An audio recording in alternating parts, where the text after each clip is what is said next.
Nathan, that is on the table is probably primarily directed towards you. Okay, what's the question? It is,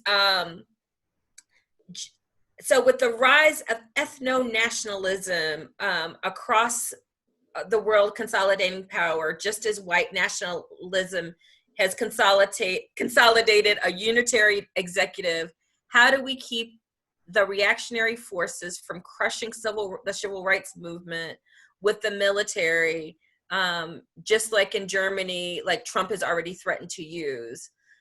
Unlike the 60s, reinforcing the local and state violence with outright and overt federal military and federal law enforcement support, right? So like, I think the question, really is, how do we make sure that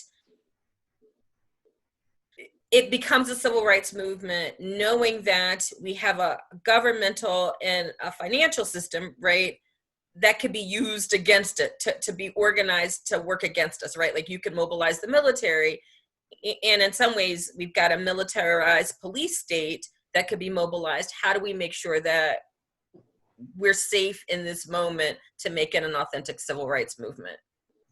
Well, I would say to that they say there's nothing new under the sun, right? So if you look at, the American Revolution itself, you can make the argument that, the colonizers that established this country were outgunned, outmanned, out everything, but found a way through guerrilla war tactics, etc., to win, right? The same thing is true with the civil rights movement and every other movement that has had, mobilizations against a more superior in terms of finances, resources, etc. That really taps into the creativity of the minoritized, marginalized people. I mean, just think about it. We made up Old Lady Witch fell in a ditch trying to make $1 out of 15 cents, right? We made that up. Okay, we've always had to make $1 out of 15 cents. Yes. We've always had to duck and dodge the police and others who were, weaponized against trying to oppress. When you look at Selma Bridge and all of that, we've always been able to come up with a way. And that's one of the things, back to your strengths question, I think our young people do that remarkably well, incredibly well. They are able to mobilize and come together in ways that, I hadn't quite thought of, using technology and communicative tools to mobilize and to offset some of that, and to use our allies and our resources in positions and powers of high places. Like we have our celebrity athletes like LeBron and others speaking out, right? How do we tap into that, right? And so I think that is the key to overcome some of that is strategy, communication, tapping into the resources and allowing leaders to lead. And going back to what you're saying, Karen, not getting into territoriality, right? I don't care who's leading the charge as long as you taking us in the right direction. Yes. Right? Yeah. Because, and that's the other thing is that particularly in the Black community, it was easier when we had a common enemy. When we all could see the whites only, no blacks signs, it enabled us to galvanize and to address some of those issues. Well, guess what? Those signs are still up, my friends. They are. They're still up, and they're being, fresh paint is being put on those signs now by the folks in the White House and other places, right? And so this is an opportunity for us, I think, to come together in ways that we haven't done in quite some time. And I'm talking about the Black community as well as other communities, right? And so as we begin to tap into our vast resources, and I think our young people are an untapped mountain of resources, and imagine when you start getting people that feel like I don't really have a whole lot to lose, so I'm willing to risk more. Mm-hmm. If y'all gonna push the envelope, we'll risk more, and we can get them on our side. It becomes we become a formidable foe. But we have to sit back and strategize because raw emotion is not going to get it done. And one of the things when you look at boxers and people who started martial arts, they will tell you, focus on your technique, not your emotions and what you feel.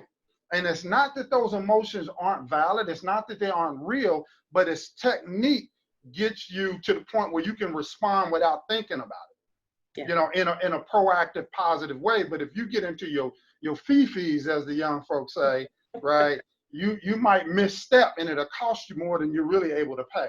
And so I think strategy, which encompasses communication, which encompasses the recognizing the gifts, the talents, the strength in all of the communities, especially, if we're fighting the same fight, and I've again, I look at it like this. When I was in the world, another world, or as they say, in them streets, we can make money together and we don't even have to like each other. Right. We can come together because we have a common foe. And so I think that is one of the things that people are beginning to realize, that this is impacting all of us, and we can build those multicultural coalitions that we've talked about for quite some time, but never actually actualized. So can I ask you both? I'm going to shift gears just a little bit because both. so I want to shift gears just a little bit. What I didn't see your sign because I don't have my glasses on. Vote. Oh. Get him out. So I want to ask you this question because that was part of it. And Alice Walker has a book that she wrote after the controversy around the color purple, right? Yeah. And called the book "The Way Forward Is with a Broken Heart."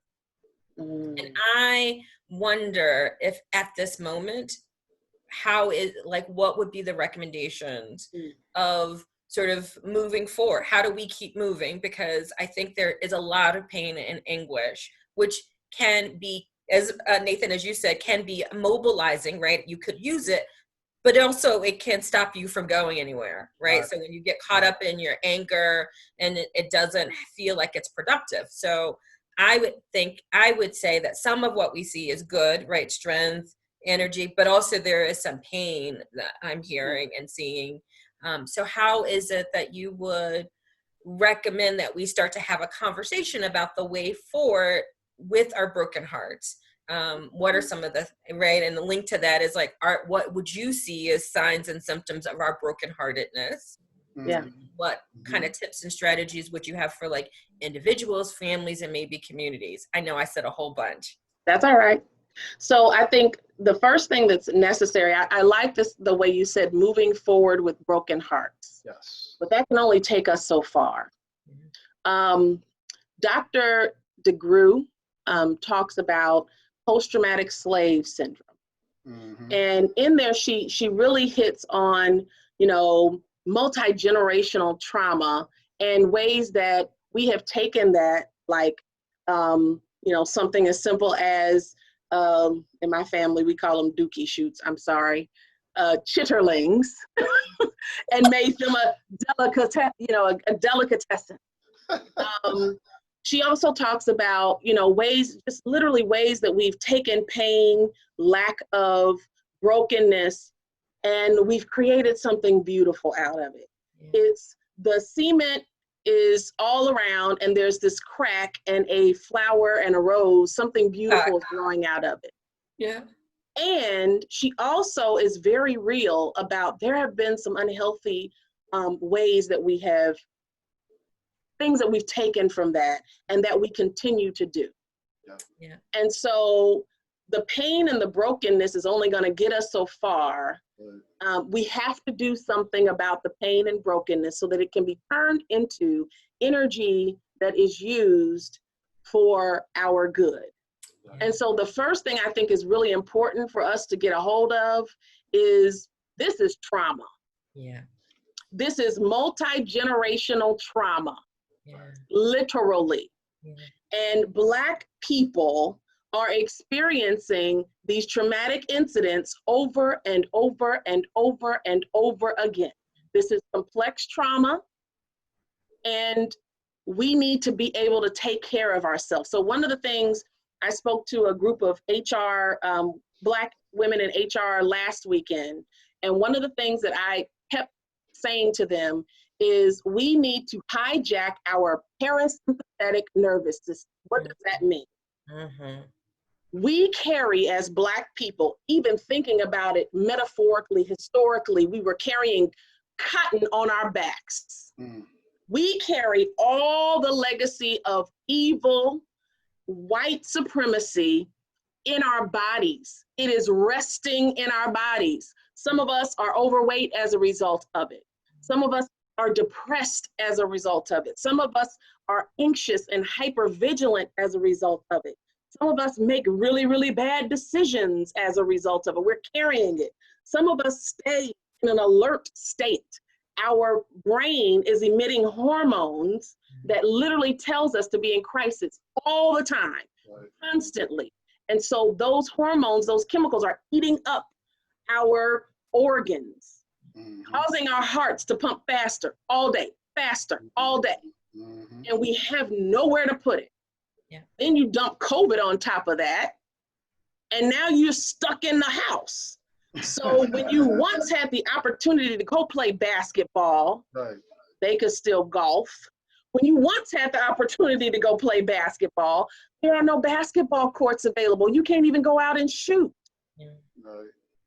If you want to go jogging, you just saw some Black man who did and is no longer alive. Right. So literally, we are sitting in pain. Right. The first thing I think is so instrumental, important, dire need. We need to get rid of this pain through physical activity. Yeah. Yeah. We need to let it out in some way. Mm-hmm. I don't care if that's dancing, yoga, breathe it out, meditation. I don't care if that's having your child massage your back, your neck, get a rolling pin and let them roll out the knots. Right. We need to be moving. Yeah. I love the Girl Trek movement as a whole because it helps us reclaim what was ours in the first place. Walking. Mm-hmm. We need to reclaim our bodies and move. Dr. Harris Burke talks about, she's the Dr. Nadine Harris, yes. the big trauma guru out in California. Yes. You She's can see the her TED first Talks. Surgeon General there. Yes, she has a beautiful book, and in there she talks about ACEs, which are adverse childhood experiences, and how those will literally change your brain composition. It will change your body. Literally, she tells a story about a child who stopped growing because of trauma. That is how impactful it is. So when we see our children with asthma, when we see our children with diabetes early on, when we're concerned about our children breaking out into hives, and we're concerned about our children having all types of skin conditions, some of that is because of the environmental stress and pressure that they are experiencing, the trauma they are experiencing. We need to find ways to work that out. And so that is primary. We have to move. It is important. It is the only thing that's going to get us to the place where that emotional pain can be used as energy to fuel us for the future and cause us to be resilient. Otherwise, we are going to sit here and be crippled, paralyzed, because the chemical seeping into our body is telling our brain and our body, you're in a crisis, but we're not moving. Right. So I love everything that you said, right, Nathan? If people take nothing from this conversation, your acknowledgement and statements about the biological impact of individual and collective and intergenerational trauma is probably even more so because all of the things that have happened over the last 3 months have compounded the traumas that as a community, as individuals, as families we're already dealing with. I want to do one more plug. So the APA also recently, the American Public Health Association, so just also released a bunch of research around racism also causing, so there's traumas that we feel, but physiologically racism actually also impacts us physiologically. Right. And although people Right. talk about things like microaggressions as being small, right? Just the hypervigilance you have, forget the direct things that happen to you, like some sexual violence and community violence and all those other things. Right. Just having to be on guard going into a store or walking down the street, or having people not see your humanity already raises your cortisol levels. And so we have this confluence of things that stress your mind, body, and spirit out that make COVID just ready and waiting for us. Oh, yeah. I feel like we should have a larger conversation about that, because I feel like the vulnerabilities that we have physically are one of the, and the reason, and we're also showing up in the data, right? We're dying more from COVID, being more impacted. I feel like part of social policy that is sort of opening up things, knowing that we're vulnerable, is also saying that our lives don't matter. But that's a larger conversation, because, right, like all the data says Black and brown and poor people are more likely to get COVID and die from it. And then we keep saying, but we need to open up the economy. And I'm like, but Black and brown people are more likely to die from it. And they're like, let's keep going. And I'm thinking, like, once again, people are saying our lives don't matter. Yeah. So I'm sorry, Nathan. No, you actually gave me a good plug for something that I found in response to one of your questions. And I thought it was really interesting. But I want to do a couple of things. You asked for insights. 42% of COVID-19 deaths are Black, right? Across the nation. In Louisiana, Mississippi, is 65%, right? In Illinois, in our state, it's 28% of the cases, but 43% of the deaths, right? So 43% of the deaths in Illinois are Black folks. So everything you just said is confirmed, like you said, with the data. So we have these pre-existing health conditions, but we also have the social conditions that exacerbate those health conditions, right? Like 30% of Blacks work in education and health services. They're the essential frontline workers. Yes. So when the country shuts down, oh, no, we wasn't talking about y'all. It's everybody else, right? Yeah. 10% work in retail, right? 34% of Blacks use public transportation compared to only 14% of whites. So if we need to socially distance, you can't socially distance on the bus or the rail or the train, right? And so the other thing that I thought was interesting related to you asked about mending, right?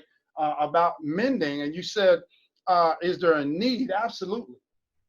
Absolutely, the divisions within our communities, but across communities, there's an absolute need for us to mend, but we cannot mend, we cannot heal what we will not acknowledge. Yes. You cannot heal what you will not acknowledge. And that means in Black community and across communities. You cannot heal police brutality, racial profiling, right? Exclusionary, oppressive, biased, discriminatory tactics until you start acknowledging those things, right?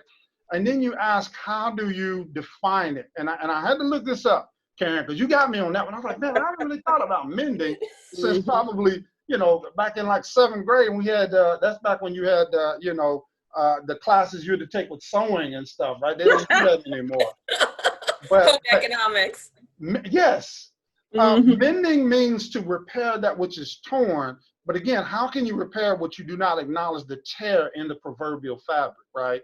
How can you fix or repair that which you do not understand? See, and that's when we get to talking about cultural competency and cultural humility and these kind of things. You can't help fix what you aren't willing to learn and understand, right? So, and then we allow our egos to take over. And we say things like, well, if I don't know it and it wasn't taught to me, then it must not be important. And that's the dominant identity. If it was important, then we would have learned it in school. Really? What is the purpose of school in terms of socialization, and who does it serve and who does it benefit, right? How do we unpack some of that, right? And so we miss that systemic inequality is intentional on keeping us from learning the things that would undo the oppression and harm that we cause. So it becomes this self-perpetuating system. So in order to mend, we have to start looking at things different. And so then I found this. Australian economist, his name was Richard Dennis, right? He says a community that repairs its good would employ more people per dollar spent than a community that instinctively disposes of them. It would create high-skilled jobs and reduce the cost of living. Now, here's where it gets interesting. He technically was talking about appliances, right? Wow. But here's the thing. If we take that as a metaphor for human beings and stop creating and feeding the prison industrial complex with throwaway people, right? Quit making people disposable so that Black lives matter, right? Black trans lives matter, right? You know, and yes, all lives matter. No one ever said that. Yeah. But in terms of the disparities, it is Black folks. Yeah. And even when we're talking about incarceration, it's Black and brown folks. And even that got interesting. I taught a class, Social Justice and Social Work, in Danville Correctional Center this semester. I knew about the pandemic from the correctional center before I really even heard it here on campus. Yeah. Because they said you all can't come anymore because if you come here, the close proximity of the we say incarcerated students, we don't say inmates, but of our students at Danville are going to be disproportionately impacted because again, they don't have the medical. They will not allow sanitizer to come in. They don't have masks. They don't have gloves. And so you basically have a sitting powder keg of throwaway disposable folks. And imagine if we were to take those folks and give them skills, give them tools, give them a trade so that we can make our own N95 masks in this country instead of exporting everything to China so that the CEOs can have exponential profits, right? And I love this conversation. So, and notice we got 5 minutes. Is also attendance. So I'm going to stop there. We got 5 minutes. And so we have had this, probably it went quicker than you anticipated.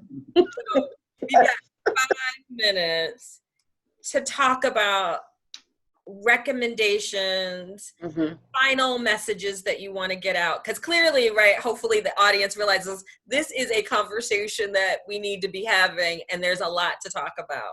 Yeah. So what are your final thoughts for the audience or resources or other things that you'd like to share? Yeah. So again, I think it's very important that physical activity become a necessity when we wake up in the morning, when we have a break at noon, and before we go to sleep at night. I think it's time for us to do deep breathing and meditation in whatever way that you find that useful. Prayer has always been a form of meditation. It helps bring down your respiratory system so that you're not breathing hard and heavy. It helps to balance and regulate just your body, your organs, even helps with your ability to expel things from your body. Right. And so bringing that back to our community, our ancestors sat, moaned, and rocked as a matter of meditating. That's correct. Being still. They knew it was essential. They knew it was necessary, so they did it. They rocked and they moaned, they hummed and they prayed because that is what helped bring their parasympathetic nervous system down and balance everything out. So that is the number one key at this point, that whomever I'm talking to, that's what I'm pushing. Move frequently throughout the day and breathe because you still can. Right. I love it. I love it. I'm going to do one last plug. When I realized that and this is not me being conversionist, right? But what you got from going to a traditional Black church, the movement, the repetition, the leadership opportunities, the sense of community, all being things that help heal trauma. I was like, You want to know why we're having, I mean, again, this is not me being evangelical, but one of the things that people are like, well, what's different between now and then? Well, we used to have structures built into our fiber of our families that were brain, heart, and body healing. And when you don't have them, you got to find some other sources to make up stuff that just came from those institutions. So every Sunday there was an opportunity to run down an aisle, shout, scream, and release energy. In the music, right? Every Sunday. It's just about healing. So spoke to your soul. So for me, I would say, you know, invest in our young people. Yes. You know, and you know, listen to them. Help them understand. Try to understand their perspectives, right? What's going on from their perspective? Because we tend to, you know, and I made a big mistake. I remember, you know, I was telling the class of 2020 here at the University of Illinois, oh, you know, I know you're sad about your graduation, but, you know, you still have your degree and you'll be okay and blah, blah, blah. What I missed was their grief. Yes. Right? They are experiencing a loss of something that was important and significant to them. Yeah. Right? And going back to your point, I'm perpetuating oppression by not acknowledging and understanding their perspective. You know, and I had to tell myself, you don't know everything, boo-boo, right? Listen. And it's not always about agreeing. Sometimes it's just listening and understanding and acknowledging our young folk, because they are absolutely, like you said, these are who we have to pass our mantles on to. Yeah. The other thing that I would say is humble yourself and learn from everybody. I remember my grandmother said that, you know, you can learn from anybody, including a dummy. Don't be a dummy. All right? Don't be a dummy. Learn. That'll probably be our closing word. So, I love it. And I know your work. I know both of your works. I know you would also have messages about families, because I think sometimes we talk about kids without their adults. And I know you both are committed to families. I also know that you both are committed to young adults. And because sometimes with Black people, we act like children end at 18, but everybody else to have kids that go until 26. And so I want us to extend our network of love and care all the way up to that transitional age, because I think those are some of the folks that are wounded. And I really do appreciate you both taking time out of your days, having this conversation with tips and resources. I know we're over time, but where can people find you? Or if you can make sure that people, if you could send me information, we can make sure your contact information shows up, because you're doing such important work in this community. Yeah, you can find me at Psychology Specialists, and I will make room. Thank you. You can find me at Bruce D. Nesbitt African American Cultural Center, or BNAC, BNAACC, 2 A's, 2 C's, BNAC, right? And that's our contact information. Or you can get on the illinois.edu website, and you can easily find us, Bruce D. Nesbitt African American Cultural Center. And look at this, homegrown resources. Thank you so much. And always thank you, the City of Urbana and Urbana Public TV, for making room. Until next time, be well.